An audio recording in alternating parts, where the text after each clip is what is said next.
this long rumored like AR headset by Apple. Yeah, I'm excited for the Apple ones just because I expect they'll be called eyeglasses, and it's gonna come With us, you store 3D models, animations, interactive content. So our company raised $9.5 million so far in multiple rounds. because you had the problem, ran into it, and then realized that there Yeah. wasn't already a solution for it before building it. If you look at your resume, are you like destined to do this? So I did my master's in computer science at Columbia University. I'm a certified nerd, a kind of big believer in 3D and cloud. During surgery, to basically see the patient's heart floating above them. It was an insane use case. I was like, oh my God, how am I here? I'm walking into an OR, giving doctors like these smart glasses and then drilling into patients.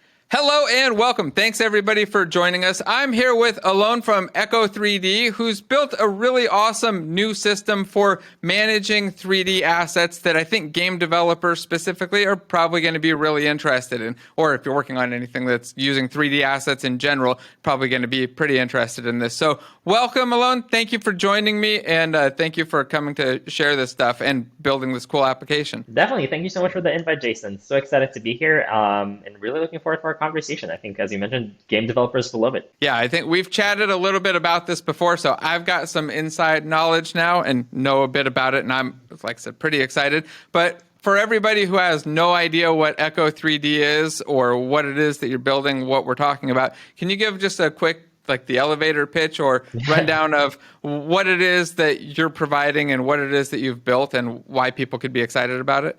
Sure thing. So Echo3D is a cloud platform for 3D asset management. We basically allow people to store and stream 3D assets from the cloud to game engines and mobile devices and web browsers everywhere. You can think of it very similar to if you're building a website and you store images and videos somewhere. With us, you store 3D models, animations, interactive content, and then you're able to stream that to game engines like Unity or Unreal, or to a web browser or a mobile device. Today we have over 60,000 developers on our platform. They usually use us to build things like games and advertisement campaigns and things for data visualization or marketing. Really, really cool, innovative kind of use cases of 3D, AR, and VR. Nice. I mean, I can think of a lot of examples off the top of my head, especially when you get to the AR and VR stuff. There's been Yeah. ridiculous numbers of projects I've worked on that just needed to stream in some arbitrary data, needed to grab models that weren't going to be pre-done before the thing was launched or weren't Right. even games. But can you talk a little bit about some of the scenarios where it kind of comes in really handy to be able to manage these 3D assets outside of your normal kind of game build workflow, Yeah. or maybe in some of these other application ideas too? Well, I think specifically in gaming, it's actually really interesting because you're seeing basically seasonal content. Like we have this need to update content based on, I don't know, Christmas is coming up. So we need to retexture all of our assets to be Christmas themed. And for that, it will be really easy to have something like Echo 3D that basically allows you to manage everything remotely. If Christmas is coming up, you just retexture the assets there, almost like a Dropbox interface, and then bam, suddenly that changes in your game. You don't have to rebuild the app, you don't have to publish a new update, it just changes. In the world of AR, we're seeing things like also gaming, like things like Pokemon Go, seeing a lot of location-based data. So with Echo, you can actually store assets, tag them with a specific location, build once, and then your build when it opens, your game when it opens in New York, you're going to see the Empire State Building. It opens in San Francisco, you're going to see the Golden Gate Bridge. The app is still the same, but the content that you manage remotely on the cloud. That makes kind of a lot of sense for people who are building kind of kind of worlds encompassing games and applications. And the last thing I would say is about the world of like marketing and whatnot. We're seeing people creating like really cool campaigns, but then you want to have some knowledge about these campaigns. Did they work? What do people stream? Or things for e-commerce. If you have like a green couch and a red couch, what did people actually use? So because it's on the cloud, you can know, oh, people stream the red couch more than the green couch. Obviously, that's more popular. These are kind of insights that you're getting by connecting your app to the cloud that you usually just don't have. Oh, yeah, that sounds interesting. I hadn't even thought about the analytics side of that and being able to kind of test it and compare the stuff. But I really like the ability to be able to just quickly get the stuff out there and swap it and update it. And I think from what I remember, you've even built a system kind of automate that so that you could schedule out these events and then have the code or have the assets swap out for those specific events and swap back at the end of them. Am I correct on that? Yeah, and imagine also if you're a team of developers or a team of designers and you know how to create 3D models, sometimes hooking up a server, connecting your app to that server is a daunting task. So with us, it's just a click away. Just integrate our SDK, upload the content to the cloud, and then that's it. Everything just streams automatically. and we handle all the conversion, compression under the hood, and kind of basically rearranging the server. So as I mentioned earlier, if you open your app in New York, you're actually going to get the data from a server physically in New York. If you're in San Francisco, you can actually get the data from a server closer to San Francisco, and that helps with performance and in how your app is working. And as exactly as you mentioned, you can kind of basically trigger updates and kind of have specific collections that you will publish in different times, or revert back to if you see that you publish this cool avatar for your game, but it's not as popular. You can always go back to the previous version, and that'll be okay.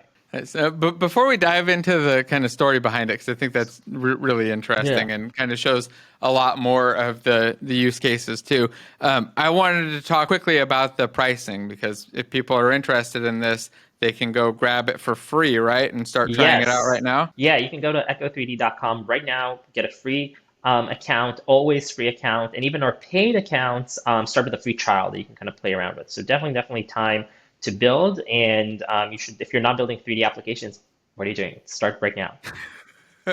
Hey, maybe they're making 2D stuff, I guess. I don't know. Fine, but I mean, the way I see it, and maybe I'm obviously drinking the Kool-Aid here, but 3D is the future. Like the fact that we'll have, like, if you see younger generations right now, they're all immersed in like camera-first applications like TikTok and Snapchat, and like AR filters, which is basically 3D content. And we're seeing things like Pokemon Go, or like games like Fortnite and like Minecraft. That's just like 3D content. People are like really adopting 3D content on just 2D devices, but also like on your camera and the spaces around you.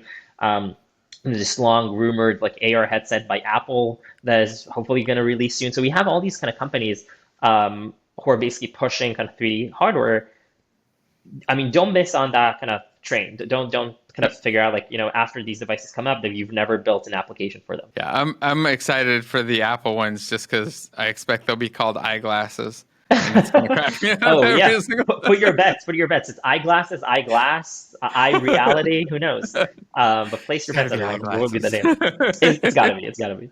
But no, I'm super excited about that. And also, so our company raised $9.5 million so far in multiple rounds, and the last investment was actually from Qualcomm Ventures, and they're really big on like AR VR hardware. Like their Snapdragon chip is all about basically powering AR VR headsets. That's the that technology under the hood, the Oculus, like everything that Meta is releasing so far, and like other companies. So that's really exciting to see, like how big companies are just trying to, in a sense, invent the new iPhone. And that is a 3D device. Yeah, I totally agree. I think it's going to be something that you just wear loosely around, don't have to carry a phone, maybe pull that out when you need some bigger interface or something, or some other weird interface that just jacks right into my brain from the glasses. Love it. Yeah, and I would also argue that, again, like a lot of gamings that we see today, like people would kind of diss on the word like metaverse, but a lot of gaming that are really popular, like, again, like Fortnite that we mentioned, is already like a metaverse. Like people have their own avatar, they walk around in a 3D world. All you basically need to do is just like put that in your eye, like basically project that to your eyes, and you're kind of done. So those 3D applications that are out there, now it's on kind of you as the developer to build applications that are kind of 3D forward thinking. So on that Fortnite topic, one of the things they've done recently is set up the system so that you can upload your own assets and get that all in there. And I believe that is kind of another one of the core use cases for Echo3D, right? Allowing players to do some user-generated content. Can you talk a little bit about that part? Yeah, definitely. So for us, it's like this kind of 3D storage solution. Now we're super excited about seeing like more and more user-generated content, or also AI-generated content. We're seeing that a lot as well. Suddenly, you can basically have like so much, basically a proliferation of content, and we need to store that somewhere. So that's where Echo comes in. So the Fortnite example that you mentioned is a really good example of like, okay, here's this one single solution that works for this specific platform. But with Echo, we have this kind of interoperability by design, that you can upload something to Unity and then migrate that to Unreal, and then migrate that to some web AR application, then migrate that to web. Because our point is to be as generic as possible. You can upload it anywhere and then basically stream that to wherever you want. And all you have to do is just swap out your SDK. In general, you can actually port your application with Echo. You just like, let's say we have this Unity app and then we want to port it to Unreal, or vice versa. We can just do that. Just swap out the SDK. All of your assets are in the cloud anyway. and it will just like stream automatically. That is definitely cool. I think it's going to really impact and change the way that people build games now that doing user generated content Right. and people kind of expecting to be able to do user generated content is Yeah. a thing now. It's not like a should have. It's a Yeah. most It's a games must. are most Yeah. players are expecting it. Yes, and seasonal content, I think, is something like basically your game needs to update. Like we saw that a lot in like kind of the early era of your applications. Like I go into an app, it looks cool, but then tomorrow when I go, it looks exactly the same. And what is this? If I think of like the most successful 2D applications like Twitter or Facebook, every time I walk in, it's new content, user-generated content. Like classically, the experience basically changes. So we don't have that in a lot of games. Even if you think of like any classic game that you just buy, you know, I would love to get to the point that I open the game tomorrow and it changes, or I open the game for Christmas and content changes. And basically, why not? Why our 3D applications and games are not as dynamic? One of the features that we added early on is real-time updates. So basically, kind of for the techies out there, like WebSockets that kind of integrate into our cloud and constantly stream updates. And we did that because we wanted to have developers to have a way to basically push almost like push notifications to their 3D application. So if you click something here, it will change in real time. Or like you mentioned, if a user added some user-generated content, some other user can experience it right now. And I think that's a very basically positive vision for the world of kind of 3D apps and games. Yeah, I totally agree. I think it's where it's going. That or just AI will generate all the games for us in the Yeah. next few years, and we'll all be out of a job. But I'm not, I'm hoping that that's not the case at least. Can you talk a little bit about the story for how this company came about? Because in most origin stories are somewhat interesting. I thought that yours was very interesting. So Oh, I love think it. other people will probably be into it. Yeah, that's my favorite question. So so I did my master's in computer science at Columbia University. I'm a certified nerd, a kind of big believer in 3D and cloud. But the project I did there for my thesis was AR for surgical. For like the tagline was like AR in the OR. We took CT and MRI scans, converted them into 3D. Then I built this Unity app for the Microsoft HoloLens, these AR glasses, and basically physicians would wear them during surgery to basically see the patient's heart floating above them. It was an insane use case. I was like, oh my God, how am I here? I'm walking into an OR, giving doctors like these smart glasses and then drilling into patients. I'm standing there scrubbed in. It's like, what is going on? It was really cool. Again, the physicians basically got this kind of 3D reference kind of map of like patient's anatomy in real time. And I was there to basically provide tech support. But in order to achieve that, I had to do something I really, really hate. And that's waking up super early in the morning. I like to sleep. Sleeping is my hobby, and I don't get much of it. But it's basically like, I'm an engineer. What am I doing in this OR? Why am I coming in every day for like 5 a.m., because that's when they did these operations, taking 2D scans, converting into 3D models, rebuilding the application, deploying it to the device? Is there really no, some drag and drop cloud solution that I can just drag and drop that and just that will just appear in the headset? Like someone in the OR can do that. I can just keep on sleeping. And when we realized there's not a thing like that, I was like, fine, so we'll build it. So me and my co-founders interviewed around 300 developers before we even started to run one line of code, just to validate, is this an issue that you only have in the world of like, medical applications, or is it valid for gaming, marketing, and so on and so forth? And we said, yeah, oh yeah, there's no 3D content management solution out there. Let's build that. And then we did. Nice. Yeah, it's like I said, kind of the perfect story because you had the problem, ran into it, and then realized that there wasn't already a solution for it before building it. I think a lot of the time people have the problem and then they forget to look for the solution and just start building it themselves, not realizing that it's out there. And yeah, this is one of those things that I've seen a lot of people struggle with.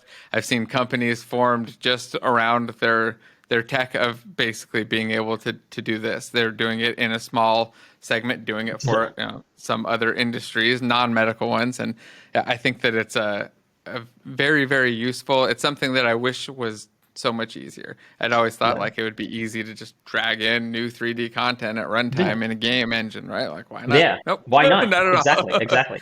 Even locally, it's difficult. Yeah, I know. So like we're really, again, I think that ties into like a bigger point about like, again, if there's founders listening in, finding that kind of founder market fit, like the why you, the fact that this was like a personal and professional issue that I had, and I was like, I'm going to solve this once and for all. I'm going to put an end to this. So yeah, I think this kind of frustration that you're seeing if you're a game developer and you're or like a Unity developer in general, you're seeing, why is this thing not better.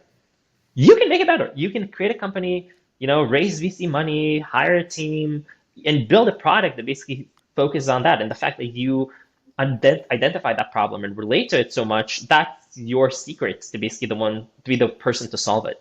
I always joke that, like, if you read my resume, it's like what I'm doing right now, building a cloud platform for 3D, it's kind of the only thing I can do. Like, if you read it, it's like this, obviously this guy will do this. So I think, again, like if you're ever aspiring to build, a company, something that you can should kind of take into consideration. Like, if you look at your resume, are you like destined to do this?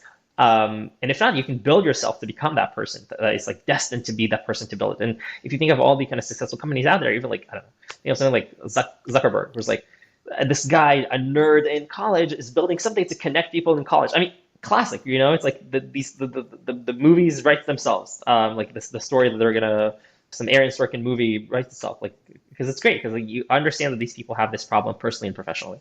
Hey, I just wanted to break in and let you know that GameDev Guild 2023 registration is still open. If you haven't heard of it, it's a big online conference from May 1st through the 5th, where we'll have over 35 talks from expert speakers that are people that you've probably seen, along with a lot of Unity developers and other industry experts. You'll learn all kinds of cool Unity tips and tricks and get a chance to meet with a lot of other people. In fact, on the topic of meeting with people, we're going to have an early Mixer meetup in April for all the registered attendees, so you can come in, get a little pre-talk, and meet some other people, network, and make some new friends, and see what the conference is all about, and also just have some fun talking to some of the speakers and asking questions before we get going. If you want to come join us, the link to register is down below. You can check it out, see all the cool bonuses and everything else, and we'll see you there.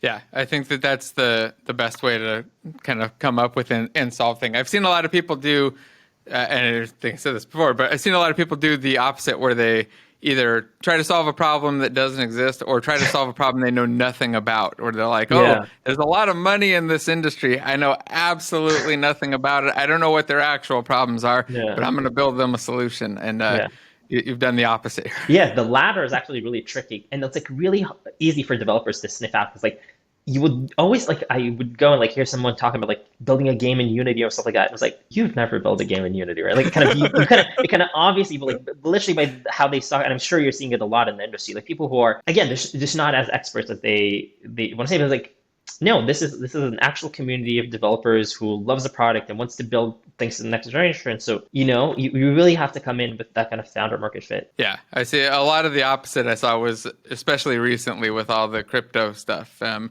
monetizing games. I'm like, you're trying to solve a problem, but it's not a problem that game developers have. Nobody has a problem giving people an item like in data and managing that, or having other people make money on their game. Yeah, well, gaming right now is, I mean, that's the kind of positive spin to that. Like, gaming is doing so well right now, and there's so many games out there. And I mean, again, if you are a game developer, like a Unity developer, an Unreal developer, this is definitely the time to build. Like, there's so much kind of eyeballs on this industry, and so many people are trying to kind of figure out like what would be the next game, or like so many investors who are looking to kind of suddenly invest in gaming.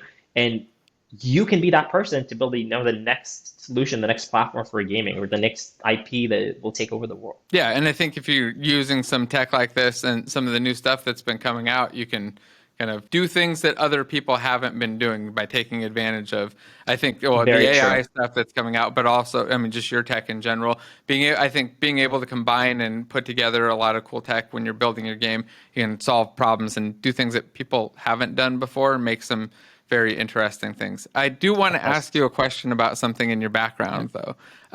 You've got your looking glass up there. I've got one right over there in the other room. You can't see it off the screen.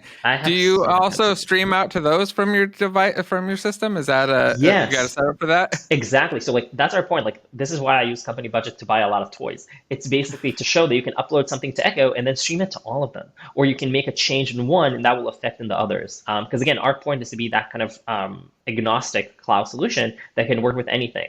So we have all these kind of AR, VR, 3D hardware behind me. But if tomorrow there's a new headset, how do you connect with it? So if you do the right move and you put your assets on Echo, you are already kind of future-proof, because you can just automatically stream to that. We'll make that integration if needed, and bam, it just works automatically. Nice. So I'm going to have to hook mine up to the system and start putting some stuff into there. I've been trying to figure out what a good web-based process for that would be, where I wouldn't have to constantly go through the process of hooking up and uploading things through Unity and stuff. So I think Yeah. that's very Yeah, so exciting. with us, you literally build like one Unity project. You have that Unity project include our SDK. That SDK automatically makes your Unity app connect to the cloud.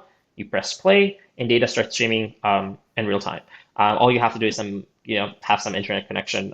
Looking Glass might not be kind of an internet connected device, but like other devices, other AR headsets, just have that automatically, and then you just swap out something remotely.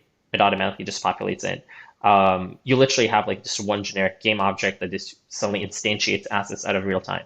And you can edit them, conduct them, do whatever. Nice. Can you talk really briefly about the process for other game developers? So you're saying that was more the Looking Glass setup with the sample, but like a normal just game, is it basically the same? You're just making an Yeah, API call. How exactly. do you do it? You just drop in a prefab. Yeah, yeah. So What's that like you two embed our minute step? SDK. Our SDK is basically a prefab with a script. You add to that script, you just add your kind of API key, and that's it. And then all your assets that are included in Echo, basically again like this kind of repository of assets, will appear out of thin air in Unity. You just press play, they just appear out in runtime. If you want to load them not in runtime, it's just an extra click, and then it just appears in front of you in the editor. But the point is, again, you don't have to have like thousands of prefabs anymore. You don't have to have thousands of meshes preloaded and like an insane build size once you actually want to build it. You'll have just one prefab. It's like the Echo empty prefab. I'd love to show our demo always because like I just load an empty scene. Like there's nothing there. And then I click play, bam, suddenly assets appear out of thin air. Which I think is pretty exciting. That your build, again, the thing you're going to publish is going to be super small, but the assets are coming in from the cloud. So again, super simple. You just embed a prefab with a script, update your API key, press play, and that's it. How do you define, like for a specific scene, what those assets would be? Assuming you've got lots of assets in Echo3D, are you managing that on the Echo Yeah. side? Is that something that you're writing custom code for on the Unity side, or some settings, or? You can manage everything on Echo. So you can basically every asset has metadata associated. So literally a collection of keys and values that you can say, scene equals one or user equals JSON. And then when you query, that's the only thing that you should kind of change in the code basically is like what assets do you want to query? Do you want to query the collection for Christmas? Do you want to query only the assets that are tagged with JSON? Do you want to tag only the assets that are tagged with quality 20% poly count? And that's it. It's that simple. So like you can basically you're limited only by imagination. Nice. So you got kind of free form queries to find the assets that you want and pop them up and then control them. That Yeah. sounds pretty freaking awesome. Yeah. I Like, think it's like in a sense like this is what you would expect, like these are it sounds like in a sense almost obvious. Like how can I and like this is something that we really took to heart because like these things are solved in 2D. You know how to store images in folders and then bring them in. And it's like, where is that kind of, this all these problems that were already solved, why are they not solved in 3D? And that's why we really wanted, okay, again, we'll put an end to this.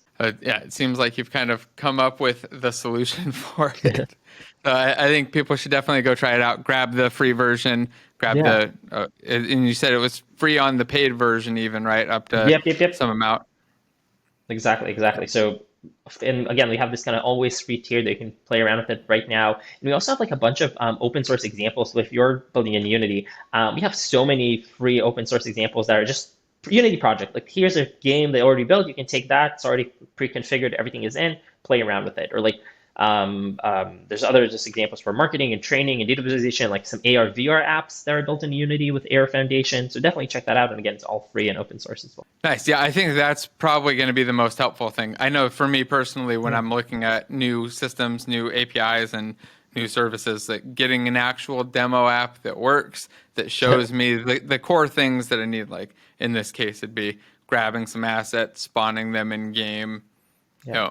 despawning them. By the way, is there anything special you got to do to remove or despawn these assets, or you just destroy them, disable them like normal? Yeah, it's exactly. So your Unity project is still a Unity project. It's like you can still do anything. You can add particles, physics, anything.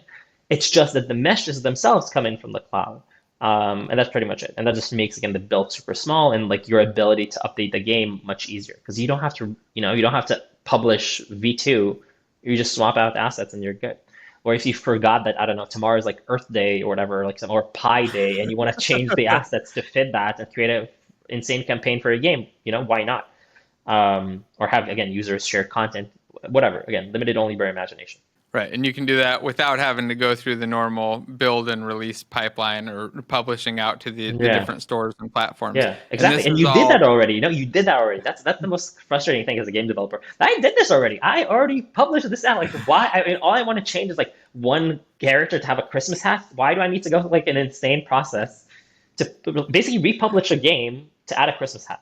Like, what is going on? and then wait for the users to all hit the update button or hope they've got auto Yeah. updates on. Yeah. Exactly. So that's something that we saw a lot in the beginning. That's why we added the kind of the real-time updates thing. Because like, okay, let's say you pass the hurdle of republishing. Now you need to pass the hurdle of like asking your users to re-download apps. And usually you have to ask them to re-download hundreds of gigabytes or like megabytes, sorry, to basically get some what patch.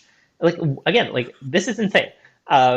But this is kind of the reality that we live in. And that's why I think a cloud solution for 3D is so important these days, kind of to understand, no, we need to have like a mind shift and like a mentality shift around 3D development. Yeah, it's certainly useful and very, very interesting, I think. And Yeah. like I said, even outside of the game stuff, on the enterprise stuff, I can see a ridiculous number of uses there. And I'm sure a lot of people watching are doing some enterprisey applications too, and are probably starting to think of these giant models and crazy things that they're trying to pull in and work with. I'm And is so that happy you an mentioned option? that. Like Yeah, one of the huge things that we models? did, 100% yes. So like our core tech is all about like conversion and compression of 3D assets. So we have users uploading like single models like 500 megabytes large. Our system converts that to 5 megabytes, and then you can kind of stream that to Unity. It will just like allow you, like, can you imagine like if you have a phone, like just the buffer can't allow your original model to actually stream in, but with us it can.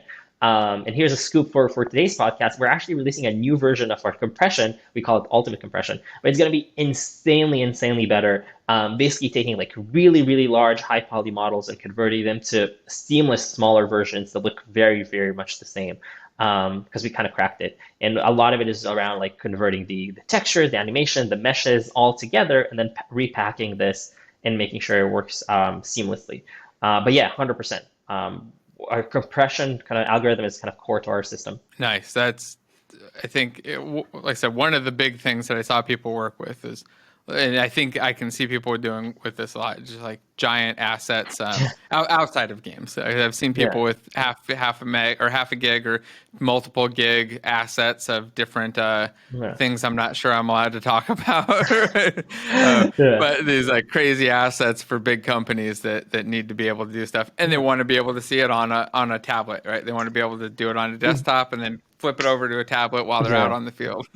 Yeah, 1,000%. When Apple introduced like LiDAR scanners to their kind of any iOS device, basically, we had users basically scan entire apartments and then upload that to Echo for people to see it 15 seconds later. And our compression algorithm work like literally over time to make sure that works. And that was incredible because like suddenly you have a tool that people can generate 3D content in the palm of their hand, and that automatically works to Echo. 15 seconds later, you're able to share it in AR, put it in Unity, whatever. And that was incredible to see how, how the adoption of 3D content suddenly becomes, or like the creation of 3D content suddenly becomes super, super easy.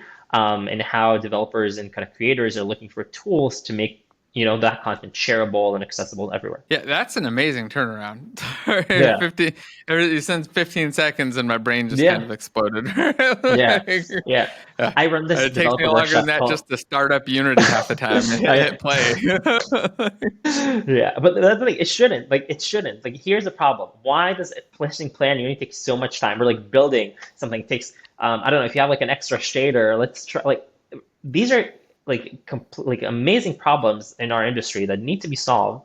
And yeah, I'm excited to see them getting solved. To be honest. Yeah, I am too. I think this is really Yeah. cool, and I think everybody should go check it out. Go grab Echo3D, try it out themselves, and yeah, just start implementing it in your process. It make things a lot easier and allow you to do some very, I think, interesting stuff. I'm excited to go play with it. That's my plan for later today. Just go in and start dropping it on. I'm going to get something onto my Looking Glass and a couple other things. I've got a couple ideas for things I want to play with and do with it now. So, yeah. Do you have any last words or things you want to mention or share with everybody before we go?